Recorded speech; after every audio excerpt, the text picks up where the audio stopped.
Voilà en direct. Bonjour tout le monde. J'espère que ça va bien. C'est cool, vous êtes déjà nombreux. Salut Marc. On te voit parfois Salut. flou, parfois bien. Là, on te voit bien. Super. Avant de commencer, le temps que tout le monde arrive, il est midi pile. Je vais faire une mini présentation, vous expliquer un peu ce qu'on va faire aujourd'hui, de quoi on va parler et où est-ce qu'on est.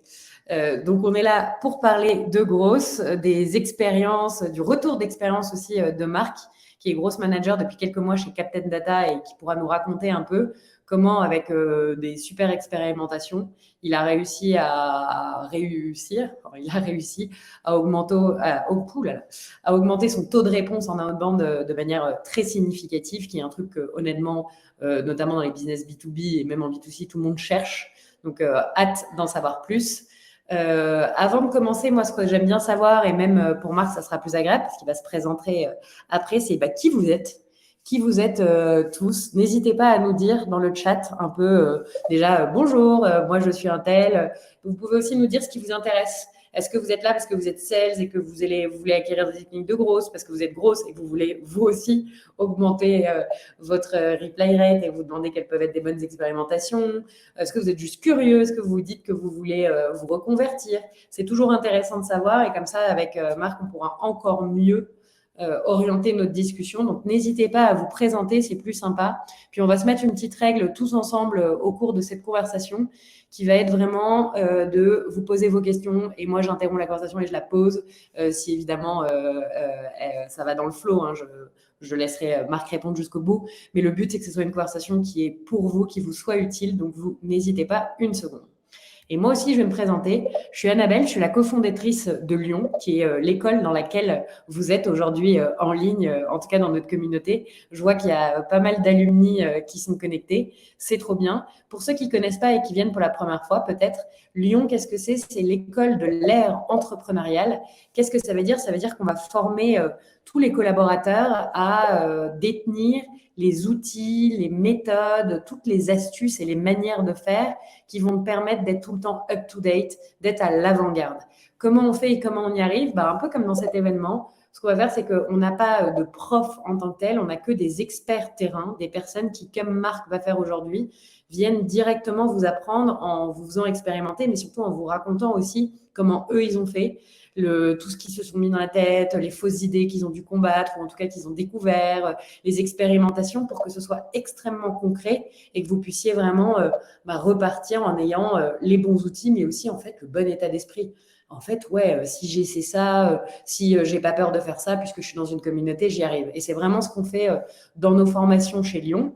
On forme évidemment, et c'est pour ça aussi que Marc est là, aux grosses, parce que pour nous, c'est hyper intéressant de comprendre quelles sont toutes ces techniques. Il y a énormément de choses à acquérir pour accélérer la croissance, multiplier les leads et vraiment te dire comment je rentre moi aussi dans cet état d'esprit d'expérimentation et comment je connais ces expérimentations. On va former au produit, au leadership, tous ces nouveaux sujets d'avant-garde qu'on voit qui émergent et qui sont très présents dans les scale-up. Et on va te donner les moyens et les outils et les méthodologies pour les opérer dans ton job.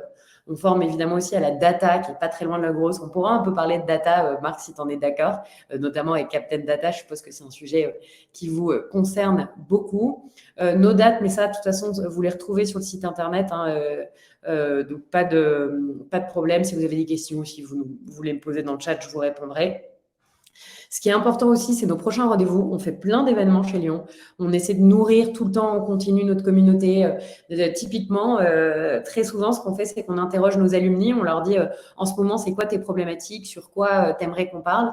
Et du coup, c'est comme ça qu'on va sourcer des super intervenants comme Marc pour réussir à dire, OK, notre communauté, elle a des besoins en ce moment sur ce sujet-là, notamment grosse et question à outbound, c'est un vrai gros sujet souvent. Et c'est comme ça qu'on vous nourrit. Donc, vous trouvez tous nos événements sur Meetup. Vous pouvez nous suivre sur LinkedIn aussi, on publie beaucoup. Et évidemment, sur notre site internet.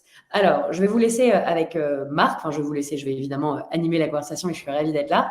Mais le plus important, Marc, ça va être de comprendre un peu qui tu es. Est-ce que je peux te laisser te présenter d'abord, nous raconter un peu ton parcours? Ce que moi, j'aime bien dans ton parcours et que je trouvais intéressant, c'est que au début, tu n'étais pas growth, tu n'étais pas de ce côté-là, tu étais plus du côté commercial de la force et que tu juste te présentes et après, j'animerai la conversation. Merci Marc.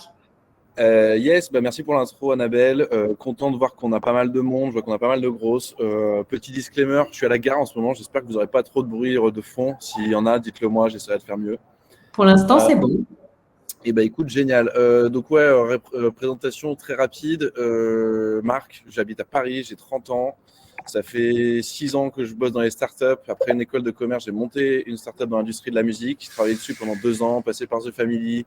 Pas un énorme succès, fait 40-50 000 euros de chiffre d'affaires. Décidé d'arrêter la boîte pour diverses raisons. Et ensuite, j'ai dédié ma carrière pas mal à aider les équipes commerciales marketing à être performantes.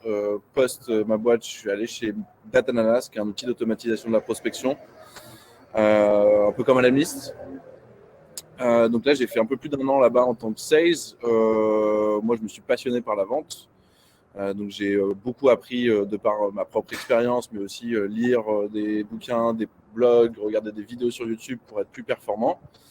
Ensuite, j'ai rejoint Bonjour, qui était un des derniers projets de eFounders. eFounders, c'est le startup studio qui a monté Aircall, Spendesk, Mailjet, etc. Du coup, fait 2 ans là-bas, arrivé en tant que premier employé business, beaucoup travaillé sur la partie go-to-market. Et donc, que ce soit chez Data Analyst ou chez Bonjour, vu que je suis arrivé assez early, en dehors de mon job de sales, il fallait mettre en place pas mal de process, de méthodologies, d'outils. Donc, on commençait déjà à toucher un petit peu du doigt les sujets de growth et d'ops, je dirais. Et donc, après 2 ans chez Bonjour, et avoir pas mal fait le tour du sujet sales, je peux apprendre encore plein de choses, etc. Mais je trouvais avoir un niveau qui moi, me suffisait. J'ai envie de voir d'autres horizons et d'autres challenges. Et donc, c'est comme ça que j'ai rejoint Captain Data. J'ai vu qu'ils avaient un poste de growth d'ouvert. Le sujet me passionnait bien parce qu'il y avait d'aider encore une fois les équipes marketing et sales à générer plus de rendez-vous, augmenter plus leur pipe concrètement. Et donc c'est comme ça que je me suis retrouvé chez Captain sur un poste de grosse. Et alors justement, j'avais pas prévu de te poser cette question, mais comme tu la racontes comme ça, tu dirais que qu'est-ce qui fait que ton profil, qu'est-ce qui étaient les qualités que tu as mis en avant pour te retrouver sur ce poste où tu t'es dit, tiens, parce que mine de rien, tu es arrivé pour aussi construire le gros. Et Ouais. qu'est-ce que tu as mis en avant? Qu'est-ce qui a fait que tu penses que tu as décroché le job? Je pense que déjà, moi, je suis quelqu'un d'ultra data oriented. En gros, toutes mes décisions, je les prends basées sur de la donnée. J'ai un objectif et je reviens en arrière sur mes sous-KPI pour comprendre où est-ce que ça pêche et comment je peux l'améliorer. Je suis quelqu'un qui expérimente beaucoup, je pense qu'il est assez curieux et qui aime bien mettre les mains dans les process pour faire fonctionner quelque chose qui fonctionnait mieux, qui fonctionnera mieux demain qu'il fonctionnait avant. C'est un peu mon truc que j'aime faire, c'est faire fonctionner mieux quelque chose qui fonctionne moyennement aujourd'hui. Et alors du coup, j'allais te demander comment tu définirais ton métier et la question veut dire aussi comment toi tu définis le gros aujourd'hui, c'est quoi? Ouais, donc c'est pas que de l'acquisition, c'est tout le funnel art que certains en gros doivent connaître. Donc comment on fait pour faire de l'awareness, de l'acquisition, de l'activation, du revenu, du referral, de la rétention. Et donc c'est travailler sur tous ces leviers de croissance. Donc tout le funnel, comment on fait pour qu'il y ait plus de gens qui connaissent ma boîte, comment on fait pour qu'on ait plus de prospects qui parlent à mes commerciaux, comment on fait pour qu'on ait plus de personnes qui utilisent notre produit, comment on fait pour que les gens utilisent plus, payent plus, comment on fait pour que les gens qui payent nous ramènent des nouveaux clients. Donc c'est toutes ces choses-là, le funnel art. Et du coup, moi, mon métier, en fait, vraiment au quotidien, c'est beaucoup de gestion de projet. Mais d'abord, je pars toujours de la donnée. Donc, en gros, on a un objectif généralement qui est basé sur le chiffre d'affaires, sur le revenu, sur la MRR ou la RR, peu importe. Et supposons qu'on soit à 50% de notre objectif chaque mois. Et je vais essayer de comprendre en regardant la donnée qu'est-ce qui fait qu'aujourd'hui ça pêche. Est-ce que c'est qu'on n'a pas assez de prospects? Est-ce que ces prospects ne convertissent pas assez bien en clients? Est-ce que ces personnes qui utilisent notre produit, il y en a peu finalement qui l'utilisent correctement et du coup ils ne voient pas la valeur du produit? Et ainsi de suite. Et du coup, je regarde un petit peu tout ça. Ensuite, moi, je me fais des hypothèses. Ces hypothèses, je les valide soit avec mes équipes en interne, commercial, marketing, CSM, tech. Ensuite, ou sinon, je les valide avec mes prospects ou avec mes clients. Et une fois que j'ai des hypothèses sur pourquoi, par exemple, on n'a pas assez de rendez-vous avec des prospects, je mets en place des expérimentations, je teste différentes choses et jusqu'à trouver quelque chose qui fonctionne bien et qui améliore ma KPI. sous KPI qui, in fine, va améliorer ma KPI finale, qui est d'augmenter mon chiffre d'affaires. Ok, alors j'ai 2 questions là-dessus. C'est la première, ça veut dire que toi, quand tu dis je valide parfois avec mes prospects et mes clients, tu vas les appeler directement et leur parler en direct? Ouais. Ok. Moi, Et j'ai le beaucoup deuxième plus question de là-dessus, research. c'est étant donné que c'est très très large, comment vous êtes organisé chez Captain Data et comment tu priorises aujourd'hui sur quoi te lancer? Assez simple, encore une fois. Je regarde mes taux de conversion sur chaque sujet. Par exemple, moi, chez moi, je veux cliquer quelqu'un quand il arrive, quand il sign up sur Captain Data. Je veux qu'il crée un workflow et qu'il le lance. Et une fois qu'il l'a lancé, je veux qu'il consomme toutes ces tâches de sa free trial parce que comme ça, j'aurai plus de chances de le convertir en client. Et donc, du coup, moi, ce que je regarde, c'est comment le prioriser. C'est me dire, OK, si par exemple, demain, j'augmente mes prix Ouais. versus avoir un meilleur taux de conversion entre je contacte quelqu'un et j'ai une réponse, lequel a le plus d'impact? Est-ce que c'est d'augmenter mes prix ou est-ce que c'est d'avoir plus de réponses? A priori, c'est d'avoir plus de réponses. Maintenant, entre d'avoir plus de réponses et plus de personnes qui utilisent mon produit, lequel génère le plus d'argent? Et c'est comme ça que je priorise. Ok. Et raconte un peu tes challenges au début quand tu es arrivé chez Captain Data. Tu as commencé par quoi? Parce que j'imagine que tu reprends OK, ton funnel à art, tu regardes tous les data et tu te dis, bon, bah, je vais prioriser en fonction de où est-ce qu'il y a des besoins les plus forts. Et toi, c'était où et qu'est-ce que tu as commencé à faire? Ok, en Ce qui fait, est moi, intéressant, c'était une prise de poste. comment? Ouais, c'est une Ce qui prise était de intéressant, poste, c'était une prise de poste, donc tu pouvais tout mais regarder en personne mode. avant, ouais. Donc effectivement, il y a eu beaucoup d'analyse de la donnée sur tous nos outils, côté sales, côté marketing, côté revenus, donc dans du Chartmogul, du Pipedrive, du Customer.io, du HIP sur les sujets produits, etc. Donc je regarde un petit peu tout. Je regarde un peu aujourd'hui où est-ce qu'on a des taux de conversion qui sont pas ouf. Et du coup, je me fais une première idée un peu sur où est-ce que je devrais mettre mes premiers efforts. Mais en réalité, moi, mes premiers sujets, c'est que Captain Data, avant que j'arrive, il voulait être product-led growth, enfin, je dirais plutôt self-serve. Et donc, du coup, on avait un Attends, tu dis quoi? pricing Redis, il voulait être quoi? Product? product-led growth ou self-serve. Mais en réalité, pour moi, product-led growth, c'est vraiment quand le produit te ramène des leads. Donc, par exemple, si on prend un outil comme DocuSign ou comme Calendly, c'est qu'en utilisant moi le produit, si demain je t'envoie un Calendly, tu vas te dire putain, c'est cool, peut-être que je vais l'utiliser. Et du coup, Ouais. c'est le produit qui génère de la croissance. Tu n'as pas besoin de commerciaux, etc. Le côté self-serve, c'est plutôt j'ai une free trial et ensuite je convertis en client payant. Ok. Donc voilà, pour moi, on n'est pas vraiment un product-led growth parce que quelqu'un qui utilise Captain Data et qui va générer des prospects et qui demain va contacter ses prospects qu'il a scrappé via Captain Data, le prospect, il ne sait pas que le gars, il a utilisé Captain Data. S'il le savait, peut-être qu'il se dirait, OK, c'est cool, du coup, moi, je vais utiliser Captain Data aussi, mais ce n'est pas le cas. Donc, on est plutôt self-serve. Et donc, du coup, on était plutôt self-serve, donc on avait un pricing qui reflétait le self-serve, où on avait un premier plan qui commençait à 5 euros par mois, un autre à 50 euros, et ensuite on allait à 400 euros par mois et au-delà. Et donc, il y avait des sujets aussi côté produit et des côtés positionnement. Donc, moi, mon travail, c'était de faire pas mal de user research avec nos clients. Donc, déjà, je regardais qui étaient nos clients qui churnaient le moins, quels étaient ceux qui upsellaient le plus et ceux qui avaient la plus grande lifetime value chez nous, donc qui étaient là depuis le plus longtemps. Ces gens-là, ensuite, je les appelle, je leur pose quelques questions pour comprendre finalement quel est le job to be done avec Captain Data, qu'est-ce qui fait qu'ils nous utilisent, quelle est la mission qu'ils donnent à notre outil et quel impact ça a pour eux à titre perso dans leur équipe et sur leur boîte. Et du coup, derrière, je réfléchis à un nouveau positionnement. Du coup, ça a été nouveau positionnement sur à qui on vend, sur comment on vend. Derrière, ça fait une retransformation de l'équipe business. Tu vois, si on était salesor, on aurait mis des Customer Success Managers. Là, vu qu'on est sales-led, vu nos pricing maintenant, je mets des SDR, des account exécutives et des account managers. Et donc Donc, des gens effectivement, il qui y a une appellent, refonte de quoi. pricing. Ouais, et puis surtout, on va pas trop laisser quelqu'un dans la nature utiliser tout seul le produit, même s'il a une free trial aujourd'hui, d'ailleurs qui va changer. Demain, on sera plutôt une demande de démo. La free trial, elle sera toujours là, mais moins présente sur le site web. On va inverser, on va dire, le ratio de CTA démo versus sign-up. Et, et donc, du coup, voilà, ça change pas mal de choses sur l'organisation de l'équipe business, sur à qui on vend, comment on leur vend, sur du coup, qu'est-ce qu'on fait côté produit. Parce qu'on avait beaucoup d'automatisation qui finalement étaient peu utilisées, donc on a cut tout ça. On se focus vraiment sur les use cases principaux qui sont utilisés par nos clients, qui nous rapportent beaucoup d'argent. Et derrière, on lance, on fait une refonte du website qui va bientôt sortir d'ailleurs dans 2 semaines. Allez voir si vous voulez, si vous y pensez. Et ensuite, là, depuis 4 mois, moi, je bosse beaucoup sur l'outbound et on va parler de ça aujourd'hui. Parce qu'on a une volonté d'aller chercher pas mal de parts de marché aux US. Aujourd'hui, ça représente 5% de nos clients. L'idée, c'est de finir dans les 12 prochains mois à 50% de nos clients qui sont aux US. Oh, wow. Et on a recruté une ancienne sales de chez Aircall qui est américaine pour ouvrir le marché US. Et donc, moi, je l'accompagne pour aller chercher du rendev. Ok. Et tu l'accompagnes, donc elle est basée là-bas ou elle est basée avec vous en Non, elle France? est venue en France. Elle est venue en France. Ok. Et bah alors raconte-nous un peu cette stratégie à haute bande. Du coup, quand tu dis que tu as augmenté de 25% le replay rate, on parle du marché français, du marché américain, d'un nouveau Alors, marché, de quel contexte?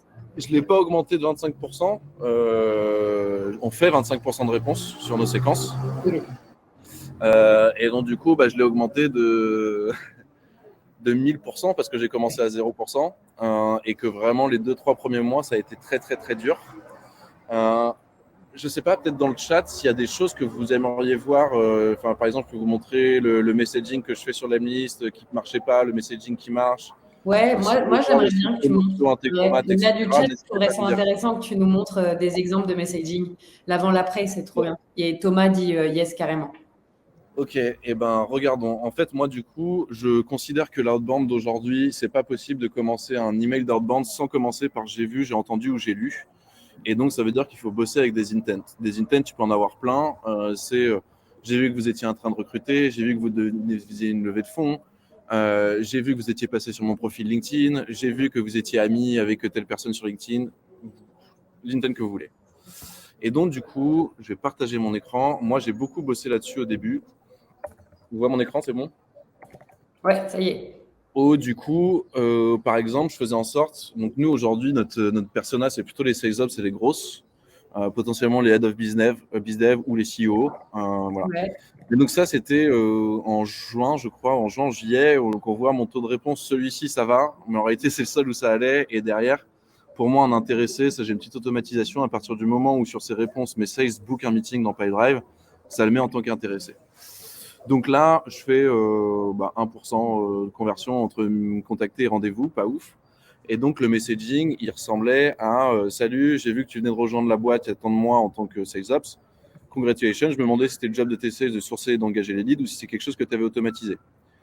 Ensuite, je lui disais, est-ce que tu dirais que tes records dans ton CRM ils ressemblent à ça avec des trous dans la raquette ou est-ce que c'est bien rempli? Ensuite, je lui disais, est-ce que tu es passé sur. Je suis passé sur ton website, j'ai vu que tu demandais des informations pour qualifier et router les leads au bon sales. Est-ce que tu enrichis les leads automatiquement ou c'est un peu au sales d'aller diguer? Donc, ça, c'était pour les nouveaux sales ops. Ensuite, je prenais des boîtes où il y avait plus de 5 sales et qui avaient grossi de plus de 50% dans les 12 derniers mois. Donc là, on est à Juste 3. une petite question, Marc. Je vois c'est UK, donc c'est le marché anglais. Ouais. Vous êtes déjà bien implanté là-bas? C'était un marché où vous aviez un petit peu d'awareness ou franchement, tu y vas Ouais, j'ai commencé par les UK parce qu'on avait quelques clients au UK et je voulais pas commencer par les US direct. C'était plus simple pour nous. Et excusez-moi. Et du coup, sur les US, sur les UK, ouais, on a commencé parce qu'on avait quelques clients là-bas, quelques refs et c'est plus simple. Ok. Parce qu'à ce moment-là, en plus, je pense que la sales, elle n'était pas encore arrivée. Donc, je faisais le UK pour un autre de mes sales.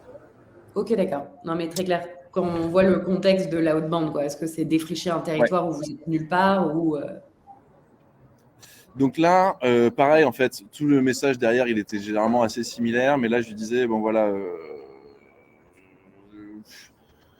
là, je disais, bon bah voilà, quand tu es les sales up, généralement tu galères sur tel truc. Bon, c'était un peu toujours le même messaging, je tentais des trucs différents, mais ça marchait pas ouf. Là, c'était des sales ups. Enfin, je parlais à des sales ups dont la boîte était en train de recruter des sales sur Indeed.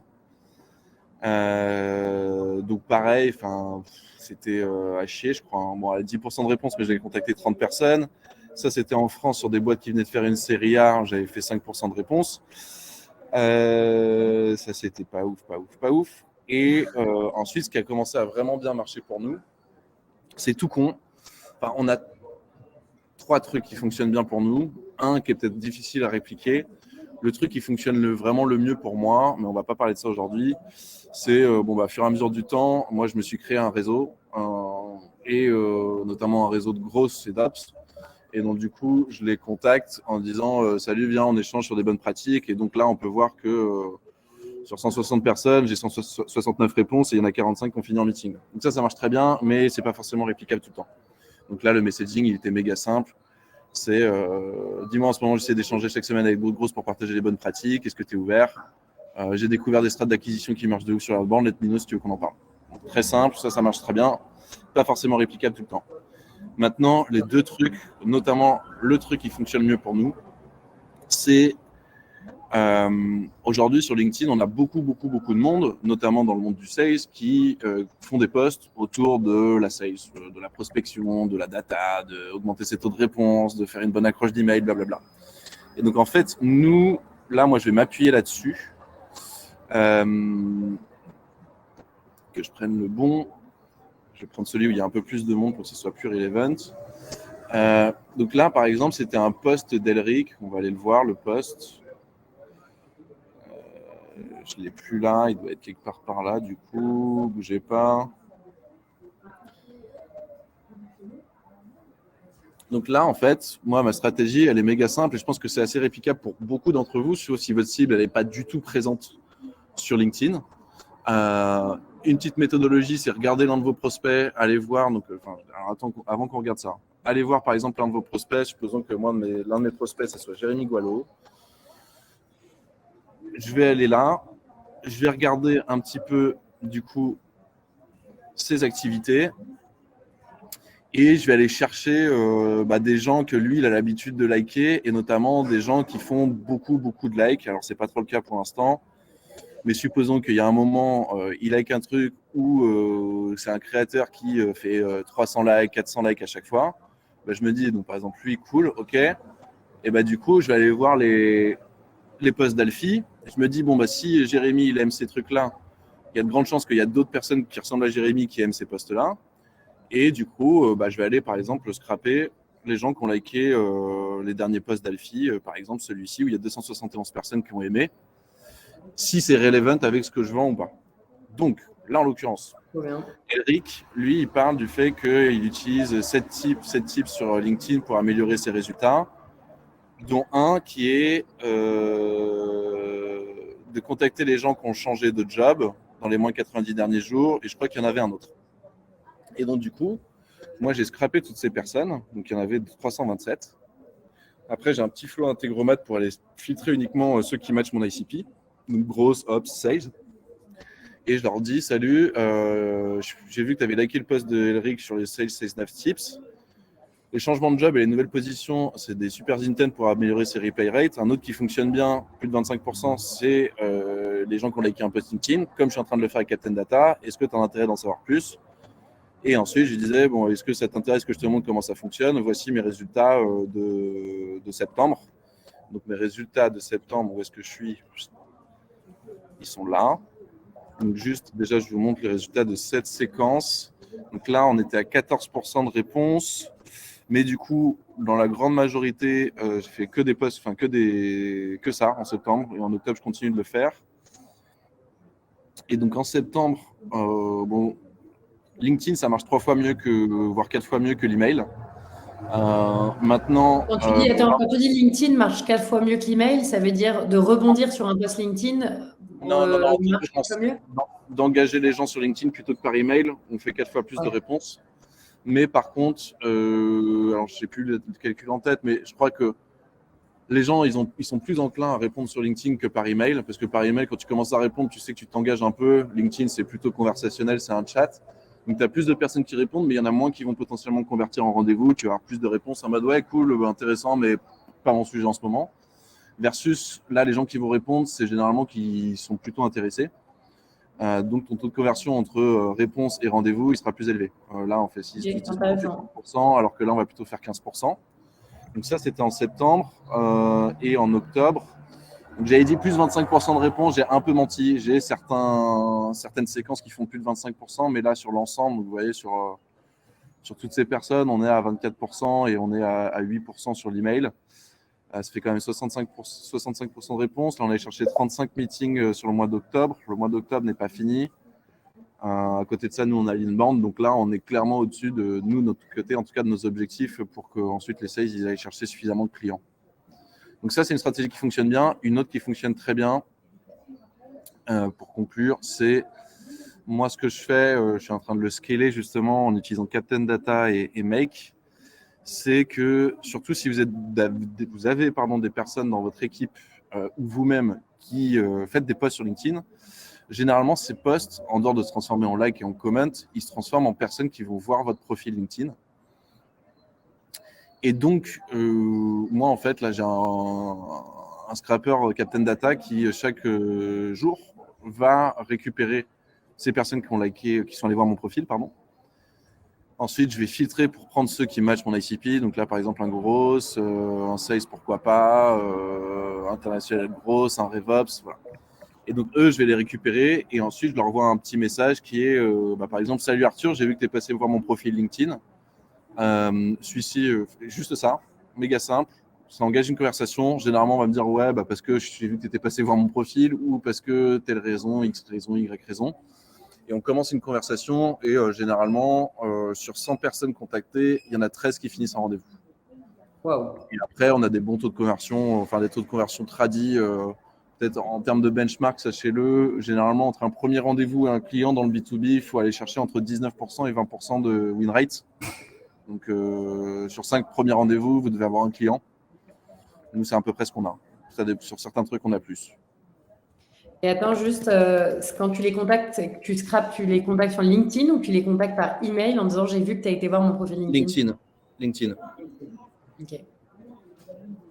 Hyper, donc ça, c'est les trois techniques clés que tu vois pour réussir à… Ouais, donc moi, en tout cas, aujourd'hui, ce qui marche le mieux pour nous, c'est contacter le réseau en mode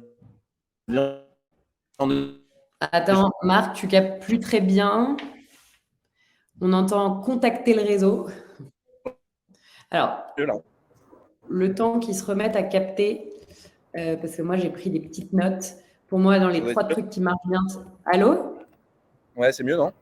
Ouais, ça y est, c'est bon. Tu allais faire un résumé des trois trucs clés. Donc, tu disais, vas-y. le réseau. Marc, tu es là? C'est ça.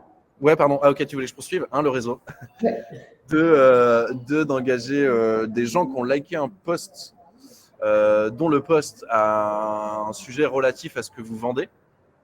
Donc, je dis n'importe quoi. Si vous vendez une solution pour les RH et qu'il y a quelqu'un qui dit à quel point de former ses équipes, c'est ultra important pour pas éviter qu'elles se barrent et que du coup, ça coûte beaucoup d'argent en termes de recrutement, etc. Et que vous, justement, vous avez une solution qui est faite pour garder ses talents, extracte tous les gens qui ont liké ce post et contacte-les en disant j'ai vu que tu as liké le post sur tel sujet, justement c'est marrant, nous on travaille là-dessus, est-ce que tu es ouvert pour en parler?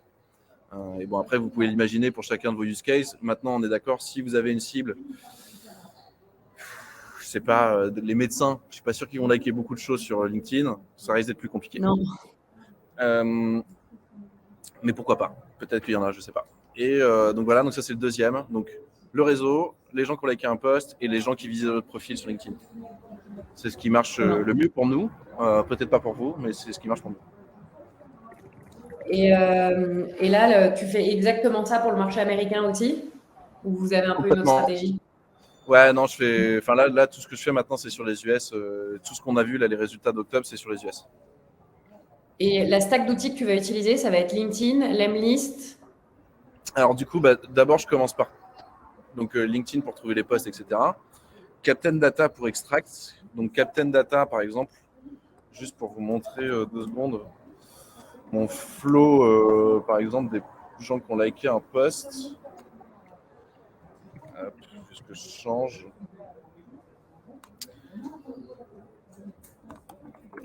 Merde. Donc avec Captain Data, là, mon workflow, c'est ça. C'est en gros, en entrée, je vais lui mettre un URL de post LinkedIn. Donc, par exemple, je sais pas où il est, comme celui-ci, quoi. Hop, je copie le lien du post. Je le mettrai dans Captain Data. Ça va extraire la personne, ça va extraire la boîte, ça va agréger les données. Et ensuite, j'ai un email cascade où, en gros, si on regarde, je peux plugger plusieurs email providers pour maximiser le nombre d'emails que je vais trouver. Hop. Ici, moi, en l'occurrence, j'avais juste sélectionné, je crois, Captain Data et Drop Contact, mais si je voulais, j'aurais pu ajouter Casper, Hunter, Datagma, Cold CRM pour avoir un maximum d'emails à la fin. Et donc, en gros, le job du truc, là, c'est de dire, OK, bah, si Captain Data ne trouve pas, pour ceux qui ne l'ont pas trouvé, envoie-les à Drop Contact. Si Drop Contact ne trouve pas tout le monde, le reste, envoie-les à Cold CRM. Ouais, en gros, tu as tous les trucs pour aller trouver les contacts, quoi. C'est ça. Ensuite, une fois que j'ai ces résultats, bon, là, je suis en train de finir de le build. Mais derrière tous ces résultats, ils vont dans ce flow-là. Ils vont dans ce flow-là où du coup, là, je vais aller récupérer du coup, tout ce que m'a extrait Captain Data. Je vais l'envoyer dans un Google Sheet. Je le mets dans une database pour les sales pour que eux, sur Notion, pour que eux ensuite, ils puissent les mettre, parce que je voulais pas tout automatiser pour l'instant, je vais encore valider des trucs. Eux, ils l'importent ensuite dans Pipedrive, toute cette liste. Et une fois que c'est dans Pipedrive, c'est aussi créé dans l'Emlist. Ils créent la séquence. Moi, maintenant, je fais plus le messaging là, depuis une semaine. Je les laisse faire. Et ils les engagent. Donc, du coup, ça fait. Attends juste parce que eux, ils vont dans votre Pipedrive, il est automatiquement lié à l'Emlist. Comme ça, ils gagnent du temps. Mais toi, tu n'as pas voulu lier le Notion au Pipedrive. Pourquoi tu ne le fais pas directement leur envoyer sur leur CRM? De base, c'est ce que je voulais faire, mais en réalité, ça cause des petits ça cause des petits problèmes. C'est que, en fait, là, ce que je voulais faire, moi, c'était de notifier le sales quand c'était prêt et que du coup, il allait pouvoir aller dans l'Emlist pour faire le messaging. Sauf que du coup, aujourd'hui, ce qui se passe avec Captain Data, c'est que là, quand bien même je le mets en fichier CSV, j'ai pas une brique dans Make qui me dit ce fichier CSV, importe-le dans Pipedrive. Donc, ça veut dire que du coup, je suis obligé, j'aurais pu le faire, mais ça veut dire que j'importerai un par un les leads. Et comme moi, je voulais notifier mes sales dans le Slack que c'est bon, tes leads sont importés, et ben en fait, j'ai peut-être pas assez digué, hein, mais en fait, ça veut dire que sales, il n'aurait pas une notification pour lui dire que, OK, les gens de ce poste, ça y est, ils sont dans Pipedrive. Il aurait autant de notifications qu'il y a de personnes. Donc, j'ai pas envie de spammer le Slack. Je comprends. OK, intéressant. Et donc, du coup, tu vois, derrière, ça finit dans Pipedrive. Par exemple, ça, c'était ceux de Sahil, où en gros, sur les gens, je leur mets un field qui s'appelle l'Emlist Campaign. Il est là, l'Emlist Campaign, c'est celle-ci. Et du coup, quand mes sales, ils vont aller créer une séquence, tout ce qu'ils ont à faire, c'est séquence Lyon. Je fais from ECRM, je prends Pipedrive, et hop, on va prendre moi. Et là, du coup, j'utilise le filtre qui s'appelle Sahil. Et du coup, une fois que la séquence, je la finis et que je la crée, et ben, il y a tous les gens, ce qui est le cas ici, que tu avais mis dans. Engagés, mais certains sont encore à engager, quoi, et qui sont là, quoi. Et les séquences, c'est toi qui les a écrites en tant que grosses ou c'est les sales qui écrivent Jusqu'à maintenant, c'est tout moi. Maintenant que je sais que ça marche et qu'on a compris un peu quelle était la méthode, on commence un peu avec un petit truc qu'on a vu sur le post et ensuite on dit toujours la même chose là. Je laisse essayer de le faire. Comme ça, je peux commencer à travailler sur d'autres sujets que l'acquisition. Voilà, c'est ce que j'allais dire. C'est que là, tu t'es focus sur le premier A, puis après, tu as quand même t'as un autre A qui est l'activation et puis tous les R. Quoi. C'est ça. En gros, j'avais d'abord commencé à travailler sur des sujets d'activation, mais ça pourrait être un autre webinaire. Mais c'était d'aller. Moi, je savais que j'en ai à peu près 200 sign-up par mois, 42 demandes démo par mois. On avait un véritable enjeu on savait qu'on avait 3 fois plus de chances de convertir un client, un sign-up qui avait parlé à mes commerciaux que s'il faisait tout seul sa vie. Et donc, du coup, mon objectif, c'était de faire en sorte qu'il parle à mes sales. Et du coup, j'ai testé pas mal de choses pour réussir à faire x5 sur la conversion entre sign-up et rendez-vous avec mes sales. Donc ça, j'avais bossé sur l'activation. Ce truc, il avait marché. Après, il a un peu moins bien marché. Ensuite, j'ai commencé à travailler sur l'acquisition. Mais là, maintenant, il faut que je me remette sur des sujets d'activation et potentiellement des sujets de pricing. Ok, hyper intéressant. Tu as une question de Julien, question plus quali que quanti. Quand tu veux engager des prospects sur un SaaS pas terminé, finalisation de la core value, quel type de CTA, donc call to action, tu utilises? Quel type de value tu leur proposais si tu cales un rendez-vous? Ouais, écoute, content parce que Julien, je le connais. Il a récemment signé sur Captain. On en avait parlé un petit peu ensemble, Julien. Moi, c'est quelque chose que j'avais beaucoup fait chez Bonjour. Je suis arrivé avant qu'on ait un produit qui existe. Le produit, il a existé 3 mois après mon arrivée chez Bonjour. Et donc, mon objectif, c'était d'aller parler à un maximum de personnes pour comprendre un peu quelles étaient leurs problématiques, leurs enjeux et du coup, ce qui fallait build en premier sur le produit. Et la façon de le faire, c'est... moi, mon adage, c'était demande des conseils et tu auras de l'argent versus demande de l'argent et tu auras des conseils. Donc, j'allais parler aux gens en leur demandant des conseils, en leur disant salut Julien, on est en train de travailler sur Bonjour, on vient de Defenders, on est au tout début. On veut avoir de l'impact sur tel et tel truc, à savoir améliorer la performance des commerciaux et accélérer leur onboarding. Ce serait trop cool d'avoir ton retour d'expérience en tant que Head of Sales. Est-ce que tu es ouvert pour échanger 30 minutes dans la semaine? Et du coup, moi, souvent, c'était une qualification découverte déguisée, parce que j'avais des questions où j'allais parler de, OK, aujourd'hui, quelles sont les performances de tes commerciaux, quelle est la proportion de tes commerciaux qui atteignent 100% du quota, ceux qui ne l'atteignent pas, pourquoi, à quel point ils sont loin du taux de conversion du top sales, pourquoi c'est le cas, est-ce que tu penses que ça vient du fait qu'il ne fait pas la même chose dans ses conversations commerciales? Oui, probablement. Quelle visibilité tu as sur les commerciaux, sur leur rendez-vous, à quel point tu les shadows, machin, tout ça. Et in fine, il comprenait petit à petit où je l'emmenais et je lui disais, OK, en vrai, est-ce que tu serais chaud de tester Bonjour? Parce que nous, c'est ce qu'on fait, te donner plus de visibilité sur les conversations commerciales. Ouais, chaud. Et donc, du coup, je contactais 100 personnes, j'avais 22 ou 23 rendez-vous. Et sur ces 22 ou 23 rendez-vous, il y en avait la moitié qui testait le produit. Trop bien. Et au moins, tu avais une petite liste d'attente de potentiels leads, quoi. Yes, user research. Julien. Qui te demandait, OK, user research, clairement.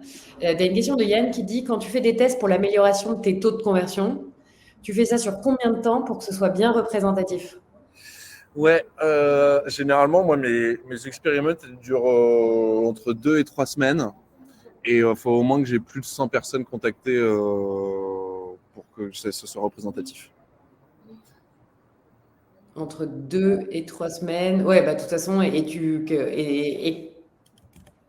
te mets toujours un KPI en disant on arrête cette expérimentation si j'atteins pas ça.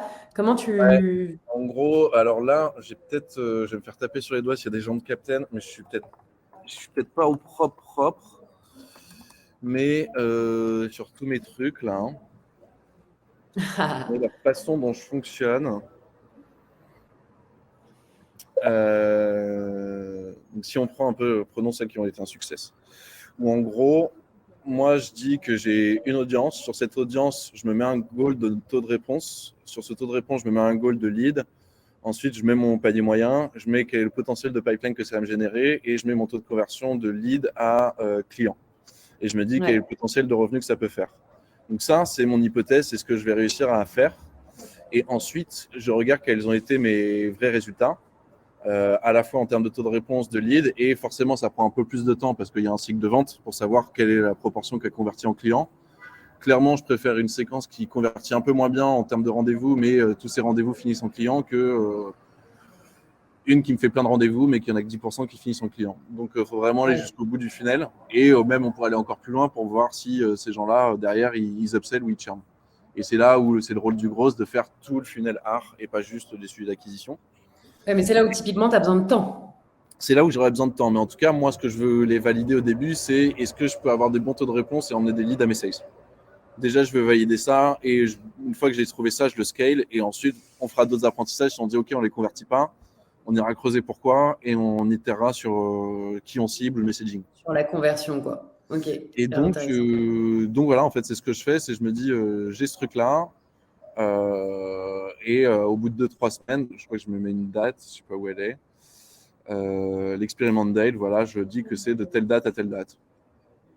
D'accord. Et comme ça, tu as une petite alerte qui vient dans ton… Et ce Bah, tableau, tu le remplis manuellement ou il se remplit de manière automatisée? non, je le remplis manuellement et derrière, du coup, j'ai une petite timeline pour savoir où est-ce que j'en suis sur chacune de mes expériments, quoi.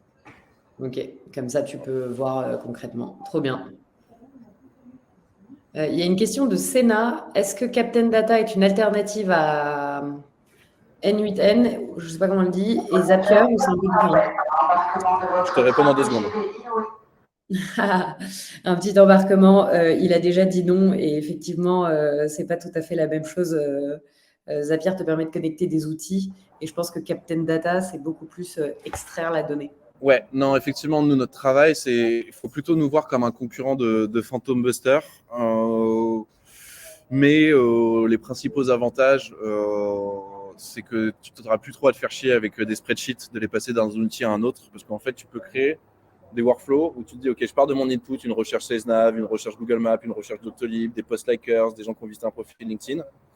Et à la fin, généralement, je veux en output des people et des compagnies. Mais pour arriver à cet output, potentiellement, Phantom Buster, il va me filer un fichier, il va falloir que je l'envoie à Drop Contact pour avoir des emails. Drop Contact va me refiler un fichier, je vais l'envoyer à Casper pour avoir des numéros de téléphone.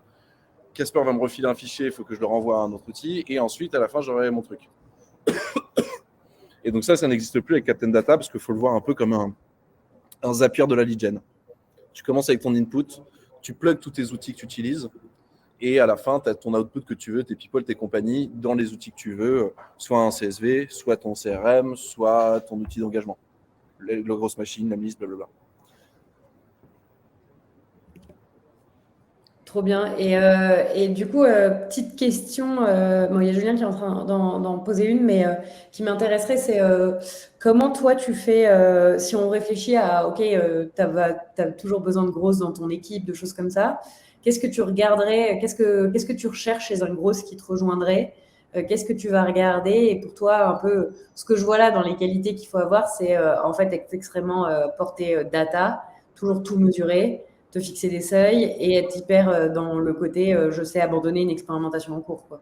Ouais, donc je dirais qu'il faut chercher quelqu'un qui est très à l'aise avec la donnée, qui est capable de se dire OK, pourquoi je ne performe pas, et que son réflexe c'est de dire allons voir la donnée. Je regarde mes dashboards dans mon CRM et j'essaie de comprendre où est-ce que j'ai un problème. Ensuite, il faut quelqu'un, c'était pas mon fort, moi j'ai eu du mal au début très sincèrement, dans la gestion de projet parce qu'il y a pas mal de choses et souvent on va interagir avec finalement tous les pans de la boîte. Moi je parle avec le produit, je parle avec les sales, je parle avec les CSM, je parle avec la tech. Si des fois je vais avoir de l'impact sur les sujets product, il faut que je parle avec les tech, pas juste le produit. Et donc du coup il faut réussir à prioriser, à être bien au clair, bien documenter ce que tu fais et surtout voilà, réussir à impliquer toutes les personnes, tous les parties prenantes dans ce projet pour le faire avancer. Donc ça, c'est pas très simple. Je pense qu'il faut être assez créatif pour se dire ouais, ok, comment je peux faire quelque chose de différent que les autres font pour atteindre mon objectif, quoi. Ouais. Parce qu'aujourd'hui, surtout sur de l'outbound, clairement, maintenant, surtout depuis l'avènement des outils de prospection, c'est devenu simple pour tout le monde de prospecter. Clairement, je mets une liste dans un outil et puis il travaille pour moi. Et donc, du coup, aujourd'hui, nos prospects, ils sont fatigués de recevoir de la merde. Donc, Ouais. si tu envoies de la merde, tu n'auras pas de réponse et ça ne marchera jamais. Donc, il faut être créatif pour trouver des angles. Le post-likers est un truc qui fonctionne très bien puisque très peu de monde le fait. Okay. Pour l'instant, en tout cas. Donc, voilà, donc créatif, gestion de projet, données. Je pense pas que ça dépend. Moi, je suis pas tech. Parfois, ça me manque un peu, mais je peux avoir de l'aide d'un gros ingénieur qui est mon CEO, qui lui est tech de base. Mais voilà. Ouais, intéressant aussi, ce côté pouvoir aller bidouiller pour que les outils soient encore plus performants. Il y a Julien qui pose une question. Tu as parlé des différences de conversion mail versus LinkedIn et clairement, tu dis 4 fois plus LinkedIn. Est-ce que tu as testé un funnel qui est LinkedIn puis email où il n'y a pas d'intérêt ou modulo use case? Récemment, pas de ouf. Pas de ouf récemment. Ça veut dire quoi ça? Ça veut T'as dire pas testé récemment quoi? vérifions, mais je crois que j'ai pas testé récemment. Il y a peut-être ce truc, mais ça c'est ma sales qui a lancé ce truc. Je crois que là on fait les deux. Là il y a du LinkedIn et de l'email. Après c'est un truc pareil, un peu low touch en mode. Là tu vois ce qu'elle dit, c'est qu'elle est en train d'ouvrir le marché US et du coup elle aimerait bien parler avec des SDR leaders. Donc un peu comme moi je le faisais chez Bonjour. Je crois que ça marche bien pour elle en termes de rendez-vous. Derrière, en termes de conversion, enfin de rendez-vous à opportunité, c'est pas dingue. Et là, ça, on est à, tu vois, enfin l'email il est pas ouf, mais les deux, ça ferait 25 réponses sur combien de personnes 168 plus 63, 230, ça fait 10%, quoi. Ouais, donc t'es pas à tes 25%. Voilà. Effectivement. Je leur disais qu'il nous restait à peu près 5-10 minutes, donc n'hésitez pas à poser vos questions, parce que pour l'instant, Julien et moi, on pose pas mal de questions, mais n'hésitez pas à vous dire que ce moment est aussi pour vous et que vous pouvez le faire et que c'est quand même assez intéressant.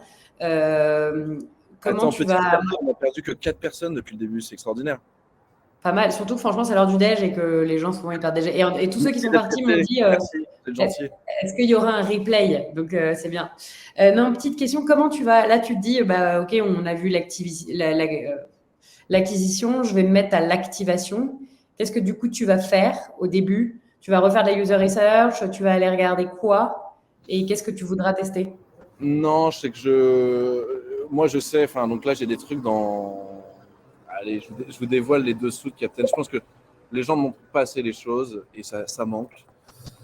J'espère que Captain n'en voudra pas, mais je pense pas. Moi, je t'en suis très reconnaissante, c'est trop bien. C'est hyper concret, du coup, on voit exactement comment ça marche. Voilà, en Et gros, tu vois, moi évidemment, tu donnes envie d'utiliser Captain Data, donc ça va. j'ai différents dashboards où par exemple je sais quelle est la personne, enfin par exemple quelle est la proportion des gens qui créent un workflow après avoir créé leur trial, quelle est la proportion des gens qui lancent un workflow après avoir créé. Bon, ce trou c'était un bug, ne vous inquiétez pas. Quelle est la proportion des gens qui payent avoir créé une trial, quelle est la proportion des gens qui atteignent leur limite après avoir créé une trial. Donc en gros, moi ce que je vais faire, c'est que je vais recouper ces différentes données, notamment le workflow créé, le workflow lancé, la limit reach, versus paye. Et si je vois que lorsque quelqu'un lance un workflow, il a 3 fois, 4 fois plus de chances de convertir en client, ou s'il atteint sa limite, il a 8 fois plus de chances de convertir en client, il faut que je digue un peu plus mes données. Et bah, du coup, je vais tout faire pour que côté produit et côté CSM, côté sales, enfin que toute la boîte, on accompagne un user à atteindre sa limite de sa free trial. Ouais, ok. Et tu vas pouvoir en fait t'appuyer sur toutes les données que vous avez déjà, quoi. Exact. Tu as une question de Sénat qui dit est-ce que tu as des petits tips comme ça pour automatiser la génération de leads? Utilisation d'outils. Bah ouais, tu fais quoi actuellement en fait? Comment tu le fais? Comment tu génères tes leads actuellement? Je voudrais qu'elle Ouais, te réponde. Toi, comment tu génères tes leads typiquement? Comme ça fait une petite ah réponse. bah Captain, hein. Oui, voilà. En fait, c'est des outils qui te permettent d'automatiser et c'est Captain Data. Son rôle, c'est d'automatiser la génération des leads. Et à Antoine, en attendant que ça n'a répondre, combien de personnes dans tes cadences globalement, est-ce que tu ultra segmentes? À un moment, j'ai ultra segmenté. Maintenant, un peu moins. Là, je fais un peu la même séquence pour un Head of Sales, Sales Ops grosse qu'un individuel contributeur en Sales. Là, ça faisait un mois qu'on tentait et j'avais vraiment besoin de générer du pipe pour mes sales. Donc, j'ai fait le bourrin. Clairement, j'ai fait le bourrin. Mais demain, effectivement, je segmenterai un peu plus selon le persona et selon aussi la taille de la boîte, l'industrie, pour avoir un messaging un peu plus adapté selon si tu es grosse Ops, Head of Sales, Sales. Voilà. Ok, trop bien. Et du coup, il y a à peu près combien de monde? Parce qu'il demandait dans tes cadences, tu as combien de Ouais. personnes environ? Bah, ça dépend. Parce que généralement, là, actuellement, c'est beaucoup lié au nombre de personnes qui ont liké et qui matchent mon ICP. Mais ça peut aller de 100 à 600, quoi. Ok. Il Donc, y a je Sénat qui sais, t'a. je comprends pourquoi on pose la question. Enfin, j'imagine que c'est parce qu'on dit, ouais, Et tout le monde qui est en train de dire en ce moment, si tu veux faire une bonne séquence, il faut absolument que tu n'aies pas beaucoup de monde dedans, parce que sinon ça veut dire que tu n'as pas assez segmenté, du coup tu vas pas avoir assez de réponses. C'est vrai, quand tu vas aller chercher une liste depuis 16 naves de gens où tu n'es pas capable de commencer avec une Nintendo, où tu n'es pas capable de commencer par j'ai vu, j'ai entendu ou j'ai lu, c'est vrai. Maintenant, quand tu commences avec un Nintendo comme les Post-Likers, en fait, je ne sais pas si vous captez bien le truc, je pense, hein, mais ce qu'il faut se dire, c'est que ce qui est très dur en outbound, c'est d'aller parler à des gens où potentiellement ils sont intéressés, où ils ont un sujet en ce moment sur le sujet que toi tu traites, sur la problématique que tu gères. Et ce qui est magnifique, je trouve, avec les post-likers, c'est que ces gens-là, ils sont en train de montrer, par exemple, moi, les gens qui like un post sur comment augmenter son taux de réponse, je me dis qu'ils ont envie d'augmenter leur taux de réponse, tu vois. Ils ont un petit intérêt là-dessus quand même. Sinon, ils n'auraient pas liké, ils s'en battraient les couilles, quoi. Désolé pour les gros mots. Donc moi, je le vois un peu, à un moment, je voulais trouver un outil qui serait capable de me trouver, c'est impossible, sinon Google ne ferait pas d'argent, mais je voulais trouver un outil qui serait capable de me donner l'adresse IP de toutes les personnes au sein d'une boîte qui, par exemple, ont fait une recherche sur Google sur comment automatiser ma prospection. Et je trouve que les post-likers, c'est la strat juste en dessous de ce truc-là. Ouais, pas faux. Même très bien. Senat a répondu en disant qu'elle utilisait Apollo pour les campagnes et elle scrape depuis LinkedIn avec le chat et Casper. Et pourquoi tu n'utilises pas alors, du coup, si tu veux, Senna, on en parle en one-one, mais du coup, si tu as Apollo, ça te facilite pas mal le job. Apollo, il te file les trucs. Je crois qu'avec Apollo, tu as les emails. Et j'imagine le chat et Casper, c'est pour une plateforme téléphone. Envoie-moi un message sur LinkedIn si tu veux, on digue pour voir s'il y a moyen de faire mieux. Mais... Et tu as un petit message trop sympa de Laetitia qui dit puisqu'il faut poser des questions pour la fin, quel sera le prochain meet-up avec Marc? Merci pour l'inspiration. Pas mal. Cool. Je sais pas, on pourrait parler. On pourrait en faire un sur là, on a fait acquisition, on pourra faire sur l'activation. Ouais, alors si elle est grosse, ça va l'intéresser. Si elle l'est pas, un peu moins. Ouais, ou donner des cours. OK pour l'acquisition. Est-ce qu'en tant que grosse, tu bosses sur la rétention? Est-ce que tu travailles à la réactivation du churn et où comprendre, traiter le problème? Pour l'instant, pas trop, parce que là, je suis OK. Enfin, comme je vous disais, on était self-serve avant. Là, j'ai ceux qui payaient des 49, 50 euros par mois qui churn. C'est pas grave, on s'en fout. On veut pas focus notre énergie dessus. Et par contre, là, en fait, en ce moment, de toute façon, nous, chez Captain Data, le plan, il est annuel. Donc, j'ai le temps de voir pour m'occuper du churn, parce qu'ils vont pas churn avant 12 mois, quoi. Ouais, donc parfait. Donc pour l'instant, je m'en occupe pas trop. Et sur la rétention, c'est pareil, ils sont engagés sur l'année. Donc pour l'instant, c'est pas mon focus. Ça viendra, mais pour l'instant, c'est pas le focus. OK. Alors attends, il y a encore un. Il dit OK. Écoute, trop bien. C'était trop bien, Marc. On se refera ça régulièrement. Je pense qu'au fur et à mesure de tes apprentissages, tu pourras venir nous updater où t'en es, 25%, 30%. Je suis redescendue à 12%. Que s'est-il passé? Un peu les séries Lyon et Marc. Ça pourrait être sympa. Merci beaucoup que tu donnes des cours dans notre track grosse, évidemment, hein, parce que c'est exactement comme ça que ça marche et c'est ce genre d'input qu'on fait et qu'on veut. Pour ceux que ça intéresse, de toute façon, on va vous envoyer un petit récap de ce qui s'est dit là, des outils, etc. Mais c'était trop cool, hyper inspirant. Tout le monde te dit merci. Si on doit faire un rôti et noter de 1 à 5, 1, j'ai perdu mon temps, 5, j'ai appris plein de trucs, 5, j'ai appris plein de trucs. Ouais, donc, un grand merci, Marc. Depuis la gare, tu vois, ça a bien marché. Tant mieux. J'espère que le bruit derrière n'était pas trop désagréable pour vous. Non, franchement, ça va. Elle est retour à Paris, là. Comment? Retour à Paris, maintenant. Allez, bienvenue, Bac. Tout le monde te met des 5, des merci, c'était trop cool et tout. Hyper inspirant et super clair en plus avec tes partages d'écran, donc trop bien. Génial. Grave cool. Si vous avez d'autres questions, n'hésitez pas à me ping sur LinkedIn avec plaisir. J'aime bien. Je mettrai ton LinkedIn dans l'email de récap, comme ça tout le monde pourra te parler. Cool.